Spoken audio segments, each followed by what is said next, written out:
नाशिकमध्ये महायुतीच्या स्थानिक नेत्यांमधला वाद हा आता चव्हाट्यावर आलाय। कारण अजित पवार यांच्या समोरच आमदार सरोज अहिरे यांनी नाराजी व्यक्त केली। भगुरूमध्ये तुम्ही काम करू नका असं मला सांगितलं जातं असं सरोज अहिरे म्हणालेले आहेत। माझ्या कामाचं श्रेय घेण्याचा प्रयत्न सुरू असल्याचं सुद्धा आमदार सरोज अहिरे म्हणाल्या। सरोज अहिरे यांच्या आरोपांवर त्याच सभेमध्ये अजित पवारांनी सुद्धा प्रतिक्रिया दिली। मी या प्रकरणामध्ये जातीने लक्ष घालेन असं ते म्हणाले।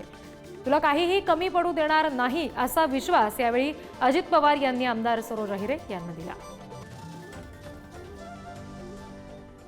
ज्या पद्धतीने आज लोक म्हणत आहेत की बालिश कार्यक्रम आहे, मला असं वाटतं मला त्यांच्या विचारांची दया येते की इतक्या उच्च पदस्थ आपले सन्माननीय अजितदादा येत आहे आणि त्यांनी ज्या पद्धतीचं स्टेटमेंट किंवा वाक्य केलेलं आहे, मी माननीय एकनाथ शिंदे साहेब यांच्याकडेही जाणार आहे आणि याच्यावर माझा आक्षेप आहे।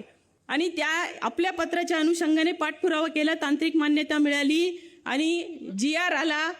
जवळपास 24 कोटी प्लस म्हणजे जवळपास 25 कोटी रुपये या पाणी पुरवठा योजनेला आम्हाला मिळालेले आहे। तुम्ही 5 वर्षाच्या करता सरोजला निवडून देण्याची जबाबदारी पार पाडली। आता 5 वर्षाच्या करता महायुतीचा एक घटक म्हणून माझी जबाबदारी 5 वर्ष ह्या विधानसभा मतदारसंघामध्ये कुठल्याही विकास कामाला निधी पडून न देण्याची आहे आणि ती जबाबदारी मी 100% पार पाडीन अशा प्रकारची पुन्हा तुम्हाला खात्री या निमित्तानं देतो।